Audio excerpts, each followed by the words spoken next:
శుభోదయం. నారుమంచి నోట ఓ మంచి మాట. ఈ శీర్షికన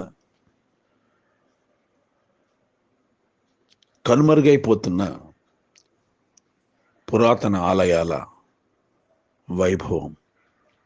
అవునండి, కనుమరుగైపోతున్న పురాతన దేవాలయాల వైభవం. ఈ శీర్షిక ఈ రోజున ఎందుకు పెట్టాల్సి వచ్చిందంటే, గత వారం రోజులుగా నేను ఒక డాక్యుమెంటరీ నిమిత్తం, కొన్ని దేవాలయాల షూటింగ్ నిమిత్తం, కొన్ని అద్భుతమైన దేవాలయాలు కట్టడాలను చూడటానికి బయలుదేరాను. అలాంటి గొప్ప గొప్ప పవిత్ర పుణ్యక్షేత్రాలన్నీ కూడా పల్లెసీమల్లో ఉన్నాయి. ఓ వేములవాడ కానీ, ఒక ఘంటసాల కానీ, ఒక పెద్ద కళ్ళేపల్లి కానీ, లేదా ఒక కోటప్పకొండ కానీ, లేకపోతే కాళేశ్వర క్షేత్రం కానీ, ధర్మపురి కానీ, ఇలా వెళ్తూ ఉంటే చాలా బాధేసింది నాకు. కంటెంట నీరు అశ్రుధారలుగా కారాయి. చాలా బాధపడ్డాను. మహాబలిపురం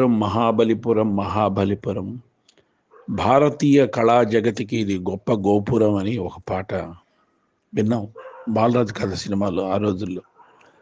అలాగే మరి నిజంగా ఈ రోజున దేవాలయాలన్నీ కూడా అక్కడే ఉన్నాయి. పురాతన కాలం నుంచి, కొన్ని శతాబ్దాల నుంచి ఆ ఊళ్ళల్లోనే సుప్రసిద్ధమై ఉన్నాయి. ఆ రోజుల్లో మరి ఆ దేవాలయాలకు సంబంధించి ఉత్సవాలు జరుగుతూ ఉండేవి, ఏడాదికి ఒకసారి జాతరలు జరుగుతుండేవి, మరి ఊరేగింపులు, రథోత్సవాలు జరుగుతుంటే జనాలు కిటకిటలాడుతూ, చుట్టుపక్కల జనాలే కాదు, ఇసుకేస్తే రాళ్ళంత జనాలతో నిండిపోయి ఉండేవి ఆ రోజుల్లో. మరి దేవాలయాలు అక్కడే ఉన్నాయి. ఆ కట్టడాలు, అపురూప శిల్ప సంపద కనుమరుగైపోతూ అక్కడే ఉంది. మనమే దూరం అయిపోయాం. పట్నవాసాలకు వచ్చి, పట్నవాసాల నుంచి విదేశాలకు వెళ్ళిపోయి అసలు మనమే దూరం అయిపోయాం ఆ సంపదకి, ఆ కళా సంపదకి. అలా తయారైపోయింది మన జీవితాలు. ఈ రోజున బాధగా ఉంటుంది తలుచుకుంటేనే. ఎందుకంటే నిజం చెప్పాలంటే, మనకి ఉభయ తెలుగు రాష్ట్రాలకు సంబంధించి ఆలోచిస్తే, అన్ని దేవాలయాలు ఆలోచిస్తే మన భారతీయ కళా జగతికి ప్రతీకలుగా, ప్రత్యక్ష సాక్ష్యాలుగా నిలిచేవి ఎన్నెన్నో మన ఉభయ తెలుగు రాష్ట్రాల్లో మనం ఆలోచిస్తేనే ఉన్నాయి. ఇక మిగతా రాష్ట్రాల గురించి, ముఖ్యంగా తమిళనాట, తర్వాత కర్ణాటక, కేరళ, ఇక ఉత్తర భారతదేశంలో చెప్పక్కర్లేదు. పెద్ద పెద్ద క్షేత్రాలు, మహిమాన్విత క్షేత్రాలు, ఎప్పుడు కిటకిటలాడుతూ ఉండేటువంటి నిత్య కళ్యాణం పచ్చతోరణంలో ఉండే కాశీ కానీ, ఒక తిరుమల కానీ, లేకపోతే ఇంకేదైనా కొన్ని దేవాలయాలు మాత్రమే ఎప్పుడు నిత్య కళ్యాణం పచ్చతోరణంలాగా యాత్రికులతో, సందర్శకులతో, విదేశీ సందర్శకులతో కిటకిటలాడుతూ ఉంటాయి. మరి అవి పవర్ఫుల్గానే ఉన్న దేవాలయాలు ఇప్పుడు నిశ్శబ్దంగా, ఒక నిస్తేజంగా, నిజంగా శోకతప్త హృదయాలతో మనం అంతా కూడా బాధపడే విధంగా ఉన్నటువంటి నేను చూసిన దేవాలయాలు కూడా మహిమాన్వితమైన దేవాలయాలండి. ఇక్కడ తెలంగాణలో పానుగొల్లు అనేటువంటిది, ఇక్కడ ఛాయా సోమేశ్వర స్వామి ఆలయానికి వెళ్తే ఒక నలుగురు కూడా లేరు, ఒక ఐదుగురు కూడా లేరు, పూజారే లేడు. మరి దాంట్లో ఎక్కడి నుంచో ఒక వెలుగు వచ్చి, ఒక కిరణం వచ్చి స్వామి మీద పడుతోంది అని ఆ చరిత్ర ఉంది. ఆ చరిత్ర చెప్పడానికి పూజారి లేడు, ఆ దేవాలయం తలుపులేసి ఉన్నాయి. అక్కడ ఉన్న వాళ్ళని అడిగితే పూజారి సోమవారం నాడు వస్తాడండి, ఒక్క రోజున, లేకపోతే ఆదివారం వస్తాడు, మిగతా రోజుల్లో రాడు అని చెప్పారు. ఈ దేవాలయం 10వ శతాబ్దానికి చెందిన దేవాలయం, మరి చోళుల కాలం నాటి దేవాలయం. చాలా బాధేసింది. నలుగురికి మించి లేరు. అక్కడ కొబ్బరికాయలు అమ్మే వాళ్ళని అడిగితే, ఏదో ఇక్కడ వ్యవసాయం చేసుకుంటూ 4 కొబ్బరికాయలు పెట్టుకుంటాం, ఎవరో ఒకళ్ళు వచ్చి కొబ్బరికాయ కొడతారు కదా అని ఆలోచన తప్ప ఇంకా వేరేదేం ఉండదండి అని చెప్పి తమ బాధను వ్యక్తం చేశారు. అలాగే పంచారామ క్షేత్రాలను తీసుకుందాం. అలాగే కోటప్పకొండ, వేములవాడ, ధర్మపురి, కాళేశ్వరం, కొండగట్టు హనుమాన్ దేవాలయం, ఏమండి మోపిదేవి సుబ్రహ్మణ్యేశ్వర స్వామి, వాడపల్లి వెంకటేశ్వరుడు, కోటప్పకొండ కోటీశ్వరుడు, వేదాద్రి నరసింహుడు, పెదకళ్ళేపల్లి, అది దక్షిణ కాశీగా సుప్రసిద్ధమైన క్షేత్రం, ఘంటసాల జలదీశ్వర స్వామి ఆలయం, మొవ్వ వేణుగోపాల స్వామి, అరసవెల్లి సూర్యనారాయణ స్వామి, రాలి జగన్మోహన స్వామి దేవాలయం, ఇలా ఎన్నెన్నో ఎన్నెన్నో తీసుకుంటే ఈ రోజున ఒక గతకాలపు వైభవపు చిహ్నాలుగా మరకలతో ఆ శిల్ప సంపద సహం తెగిపడి ఉన్న రాళ్ళు ఒక్కొక్కసారి మొండెంతో కనబడుతున్నాయి. తల తెగిపోయి కొన్ని చేతులు తెగిపోయి ఉన్నాయి, కాళ్ళు తెగిపోయినాయి. శిల్ప సంపద చాలా బాధేస్తుంది. దీని గురించి మరి వీళ్ళు ఏడుస్తున్నారా లేదా ఏం చేస్తున్నారు అన్నది తెలియట్లేదు. పురావస్తు శాఖ పరిరక్షణ ఒక సంస్థ ఉంది, అలాగే దేవాదాయ ధర్మాదాయ శాఖ ఒక మంత్రిత్వ శాఖే ఉంది. ఈ శాఖలు నిద్రపోతున్నాయా లేదా సమాధి స్థితిలోకి వెళ్ళిపోయాయో తెలియట్లేదండి, బాధేస్తుంది. ఆ దేవాలయాల గురించి ఆలోచిస్తే ఒక అర్చక స్వామి చెప్పాడు, మాకు జీతం 10,000 రూపాయలు ఇస్తారండి, నెలకి 3,000 రూపాయలు దీపారాధనకి ఒత్తులకి నైవేద్యానికి ఇస్తున్నారు. ఈ రోజున దీపారాధన రోజు చేయాలి అని అంటే కిలో ఎంతో తెలియదా, 3,000 రూపాయల్లో ఇవన్నీ రావాలి. పళ్ళు పెట్టాలి, స్వామివారికి నివేదన చేయాలి, ఒక పొంగల్ లాంటిది అది పొద్దున పూట చేయాలి, త్రికాలం సంధ్యావందనం చేయాలి, త్రికాలం స్వామివారికి దీపారాధన చేయాలి, మధ్యాహ్నం నైవేద్యం, సాయంత్రం మళ్ళీ నైవేద్యం ఎన్ని చేయాలి. మేము గుడి దగ్గర కనబడకపోతే సస్పెన్షన్ ఆర్డర్స్ కూడా మాకు ఇస్తున్నారు. ఇచ్చే 10,000తో ఎలా గడపాలి చెప్పండి? నా పిల్లలు చదువుకోవాలి కదా, నా భార్యను నేను పోషించుకోవాలి కదా, ఉంటే ఉండవయా లేకపోతే లేదు, వంశపారంపర్యంగా మీ వాళ్ళే వస్తున్నారు కాబట్టి అర్చకులుగా మీరే ఉంటున్నారని చెప్తున్నారు. ప్రభుత్వం వాళ్ళు మా గోడు వినిపించుకోవట్లేదు ఎవరు అని చెప్పి బాధపడ్డాడు ఆయన. కాబట్టి 10,000తో మాకు ఇవ్వట్లేదు కాబట్టి ఊళ్ళో ఎంతమందికని ముహూర్తాలు పెడతాం, జాతకాలు చెప్తాం, శుభముహూర్తాలు రోజు రారు కదండి. శుభముహూర్తాలు రోజు రావు, జాతకాల వాళ్ళు రోజు రారు, ఆ పంచాంగాలు పెట్టు కూర్చుంటాం. అందుకనే పొరుగుళ్ళకి వెళ్ళిపోయి ఏదో కార్యక్రమాలు చేసుకుంటూ వస్తున్నాం. ఊళ్ళల్లో ఉన్నటువంటి పెద్ద పెద్ద జమీందారీ వంశం వాళ్ళు కానీ, ఊళ్ళో ఉన్నటువంటి పెద్ద పెద్ద రాజకీయ పార్టీల నేతలు కానీ మమ్మల్ని పట్టించుకోరు. ఎప్పుడు కూడా మా పట్ల ఆదరణ కూడా చూడరు. డబ్బున్న వాళ్ళు, జమీందారులు వాళ్ళు, అయ్యో ఊరి పూజారి ఇలా అయిపోతున్నాడే, దైన్యస్థితిలో ఉంటున్నాడే, మనమంతా కలిసికట్టుగా సహాయం చేద్దాం పేద బ్రాహ్మణుడికి అని అనుకోరండి. బ్రాహ్మణ కుటుంబాలే నాశనం అయిపోతున్నాయి, పల్లెటూళ్ళలో అస్సలు ఉండట్లేదు. ఊరికి ఒక బ్రాహ్మణ కుటుంబం అరకొరగా ఉంటుంది, అది కూడా దేవాలయంలో పరిరక్షణ కోసం దీపారాధన చేయటానికి ఉన్నట్టుగా ఉన్నాం. మా పరిస్థితులు దైన్యంగా ఉన్నాయండి. ఒక పూట తిని ఒక పూట తినకుండా.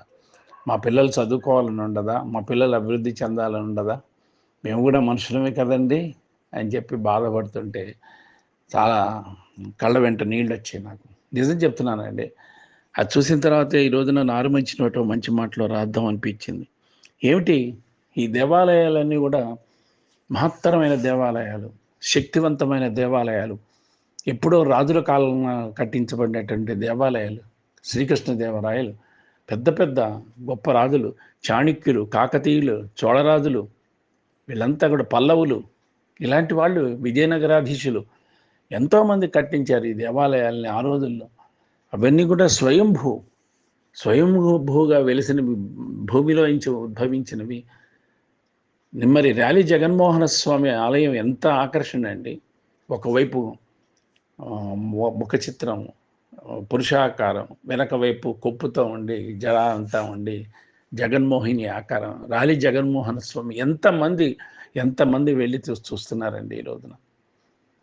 హిందూయిజం ఏమైపోతుంది, హైందవ సంస్కృతి ఏమైపోతుంది, హిందూ మతం ఏమైపోతుంది, హిందూ జాతి ఏమైపోతుంది అనిపిస్తూ ఉంటుంది ఒకసారి ఆలోచిస్తే. మరి నిజంగా గత సంవత్సరం జగన్నాథ రథయాత్ర జరిగినప్పుడు, పూరి జగన్నాథ రథయాత్ర అప్పటి అంచనాల ప్రకారం 48% ఫారినర్స్ వచ్చారంటండి రథయాత్ర చూడటానికి. హిందువులు లేరు, సిగ్గుచేటండి అది. 58% దాకా వాళ్ళే ఉన్నారు ఫారినర్స్ అనే అంచనాలు కూడా అప్పుడు చెప్పాయి మనకి. అలాగే ఇస్కాన్ టెంపుల్స్ వాటిల్లో కూడా ఎక్కువగా శిష్యులుగా చేరేది అక్కడ కూడా ఫారినర్సే అంట. హిందూస్ రమ్మంటున్నారు, ఉచితంగా రండి, మంత్రాలు నేర్పిస్తాం, అన్నీ నేర్పిస్తాం, ట్రెడిషన్ని నేర్పిస్తామంటే భారతీయ సంస్కృతి వాళ్ళకి అక్కర్లేదు. భారతీయ సంస్కృతి అనగానే పిలక పెట్టుకోవటం, లేకపోతే రుద్రాక్షలు వేసుకోవటం, తులసిమాలు వేసుకోవటం, లేకపోతే కాషాయ వస్త్రాలు కట్టి, what non sense this is అని మనం అనుకుంటున్నాం. ఫారినర్స్ అలా కాదు, వస్తున్నారు, హిందూ మతాన్ని స్వీకరిస్తున్నారు, క్రైస్తవులు కూడా వచ్చి. అందుకనే ఆదరిస్తున్నారు కూడా మత ప్రవక్తలు, మత ప్రబోధకులు, ఆ ఇస్కాన్కి సంబంధించిన వాళ్ళు, లేకపోతే ఇంకేదైనా ధ్యానానికి సంబంధించిన ఆర్గనైజేషన్స్ వాళ్ళు. రాను రాను అదృశ్యమైపోతాయేమో పల్లెటూరులో ఉన్నటువంటి శోభ. ఫలానా ఊళ్ళో మహిమాన్వితమైనటువంటి దేవాలయం ఉంది, అరసవల్లి సూర్యనారాయణ స్వామిది. అలాగే మాచెర్లలో చెన్నకేశ్వర స్వామి ఆలయం ఉంది, పల్నాటి యోధుల చరిత్రకు సంబంధించి. మరి కోటప్పకొండలో సుప్రసిద్ధమైన త్రికూటీశ్వరుడు కోటీశ్వర స్వామి దేవాలయం ఉంది. అమరావతిలో అమరారామం ఉంది, పాలకొల్లులో క్షీరారామం, ఇలా ఎన్నో ఎన్నో ఎన్నో అనుకుంటాం. భీమేశ్వరాలయం, ఇలా ఎన్నో చెప్పుకుంటాం. సైంటిఫిక్ రీజన్స్తో శాస్త్రీయతను ప్రూవ్ చేసే ఆలయాలు కొన్ని ఉంటే, చరిత్ర ప్రసిద్ధమైనటువంటి ఆలయాలు ఎన్నెన్నో పురాణాల్లో మనం ఉన్నాయి కదా. మనం వాటినైనా చూపిద్దాం ప్రజలకని వెళ్తే, ఒక్క భక్తుడు ఉంటే ఒక్క భక్తుడి అభిప్రాయం తీసుకుందామని అన్నా కూడా కనుచూపు మేరలో లేరు. ఇక ఏం చేయాలి? సినిమా మ్యాజిక్ లాగా ఎక్కడో షార్ట్స్ తీసుకొని ఆ గుడికి సంబంధించి మనమే చెప్పుకోవాలి, అవి మనమే హ్యాడ్ చేసుకోవాలి. ఇప్పుడు జరుగుతున్నాయి కదా, ఎప్పుడో గుంపుని తీసుకొచ్చి చప్పట్లు కొట్టి తీసుకొచ్చి ఇప్పుడు జరిగే ప్రోగ్రామ్స్కి యాడ్ చేస్తున్నారు, ఎడిటింగ్ చేసి కొత్తగా చూపించారు. కిటకిటలాడిపోతూ జనాలు ఉండగా జరిగి సక్సెస్ అవుతున్నట్టుగా ఆడియో రిలీజ్ ఫంక్షన్స్, 100 రోజుల ఫంక్షన్స్, సినిమా ఫంక్షన్స్, జిమ్మిక్కులు ఎలా ఎడిటింగ్ జరుగుతుందో ఇవి కూడా అట్లాగే చేయాలి మనం. ఈ ఆడియో బైట్స్ అనేది కూడా ఆడియో విజువల్లో అసలు చాలా బాధాకరమైనటువంటి విషయం ఇది. మరి ఆ భగవంతుడు దయామయుడు ఆయన అలా రాయిలాగా చూస్తూ కూర్చుంటాడా? మార్పులు ఏమైనా తీసుకొస్తాడా? అసలు బీటలు బారిపోతున్నాయండి గర్భాలయంలో, బీటలు బారిపోతున్నాయి గోడలు, కొన్ని అయితే వంగిపోతున్నాయి స్తంభాలు. పడిపోతే ఏమిటిది పరిస్థితి అన్నది కూడా తెలియట్లేదు. ఎన్నెన్నో, ఒకటి కాదు, ఉదాహరణగా చాలా ఉన్నాయి, చాలా ఉన్నాయి, చాలా ఉన్నాయి, చాలా ఉన్నాయి. మరి మనకి ఎన్నో 1000 స్తంభాల మంటపాలు. అలాగే వరంగల్ ఓరుగల్లో కాళికామాత గుడి ఉంది. మరి ఓరుగల్లులో కూడా సుప్రసిద్ధమైన క్షేత్రాలు బాసర సరస్వతి అమ్మవారు, కీసర రామలింగేశ్వరుడు, ఇవన్నీ కూడా పురాణ కాలం నుంచి ఉండి చాలా మహిమాన్వితమైన క్షేత్రాలు, మహిమాన్విత దేవుళ్ళు. ఈ క్షేత్రాలు ఏమైపోతున్నాయి, ఈ దేవుళ్ళు ఏమైపోతున్నారు, వీళ్ళ మహిమలు ఏమైపోయినాయి, శిథిలమైపోతున్నాయి. వీళ్ళకి నైవేద్యాలు పెట్టి దిక్కుమొక్కు లేకుండా పోయింది. అర్చకులు ఉండట్లేదు, గుళ్ళ దగ్గర తలుపులేసేసి ఉంటున్నాయి. ఎప్పుడో ఒక ఉత్సవాలు జరిగే రోజు, ఊళ్ళో జాతరలు జరిగే రోజు, ఊళ్ళో స్వామివారికి ఏదైనా ఉత్సవాలు జరిగేటప్పుడు, ప్రభలు కట్టేటప్పుడు అప్పుడు వచ్చి తలుపులు తీస్తున్నారండి పూజారులు అని చెప్పి నిందలేస్తున్నారు. పూజారులను అడిగితే, అవునండి మేము 10 పనులు చేసుకుంటాం, రోజు వచ్చి ఎవరు వస్తారు దేవాలయానికి, ఒక్కడు కూడా రావట్లే. పోనీ ఊళ్ళో ఉన్నటువంటి వాళ్ళు, పెద్దవాళ్ళు, లేకపోతే ఊళ్ళో ఉన్నటువంటి అమ్మలు కానీ తండ్రులు కానీ ఎవరైనా మన ఊళ్ళో ఇంత మహిమాన్వితమైన గుడి ఉందే, ఆ గుడికి వెళ్దామని ఒక్కళ్ళైనా రోజైనా వస్తారా అంటే ఒక్కళ్ళు కూడా గుడి మొహం చూసేవాళ్ళే లేరండి. మరి గుడి తలుపులు తెచ్చుకొని దేవుడి ముందు నేను, నా ముందు దేవుడు కూర్చొని ఆహారం దొరక్క, నైవేద్యం దొరక్క ఆయన బాధపడుతూ, నా ఉదర పోషణ సాగక నేను బాధపడుతూ ఏం చేయాలి? అందుకని తలుపులేసి 10 ఊళ్ళకి వెళ్ళి 10 పనులు చేసుకుంటున్నాం, కర్మలు కానీ అపర కర్మలకు కూడా వెళ్తున్నాం మేము, శుభకార్యాలే కదా, శుభకార్యాలకు కూడా వెళ్తున్నాము, గడిపేస్తున్నాం అని చెప్పి చెప్పుకొచ్చాడు పూజారి. మరి ఏంటి, ఎలా చేయాలి? ఇది చాలా బాధాకరంగా ఉంది. కాబట్టి ఇంకా పూర్వ వైభవం, మన పల్లె వెలుగుల్లో ఉన్నటువంటి, పల్లె సొగసుల్లో ఉన్నటువంటి దేవాలయాల వైభవం, వాటి మహిమ మటుమాయేవి అయ్యే స్థాయికి వచ్చేసినట్టేనా? ఎంతసేపు చూసినా ఓ జిఎస్ స్వామి వివాదం, శంకరాచార్యుడు అది కాదు ఇది కాదని, మళ్ళీ హిందువులు మళ్ళీ జిఎస్ స్వామి మీద కొంతమంది వాగ్వివాదంతో ప్రతిదాడి, మళ్ళీ ఆయన సమాధానాలు, వీటితోనే మనం కొట్టుకుస్తున్నాం. ఇక్కడ వీటిని టీవీలో చూసుకుంటూ మనం ప్రజలు స్వామీజీలు వాళ్ళు ఖండిస్తున్నారు, ఖండన ఖండన ఖండన మాటలతో. వాటికి ప్రవచనకర్తల ఖండనలు ఇవి తప్ప, అయ్యయ్యో మన దేవాలయాలు నాశనం అయిపోతున్నాయి, మన దేవాలయాలు, మన దేవుళ్ళు అధోగతి పాలైపోతున్నారు, మన దేవుళ్ళు మరి సమాధి స్థితికి వెళ్ళిపోతున్నారు, మళ్ళీ కూడా స్వయంభూగా భూమిలో నుంచి ఎలా వచ్చారో మళ్ళీ భూమిలోకి అలాగే కలిసిపోతున్నారు. త్వరలోనే హిందూ మతం, హిందూ జాతి, హిందూ దేవాలయాలు మాయమైపోతున్నాయన్న బాధ ఏ ఒక్కరిలో అయినా ఉంటే, ఆ పునర్వైభవానికి, ఆ పల్లెసీమల్లో ఉన్నటువంటి ఆ పూర్వకాలపు వైభవానికి మళ్ళీ ఆ దేవతామూర్తులకు ప్రాణప్రతిష్ఠ చేసి ఆ దేవాలయాలను ఉద్ధరించడానికి తరలి రావాలి ఈ హిందూ పెద్దలు కానీ, హిందూ మతోద్ధారకులు కానీ, ఎవరైనా సరే, ఈ ప్రవచనకర్తలు, ఆధ్యాత్మికవేత్తలు రావాలి.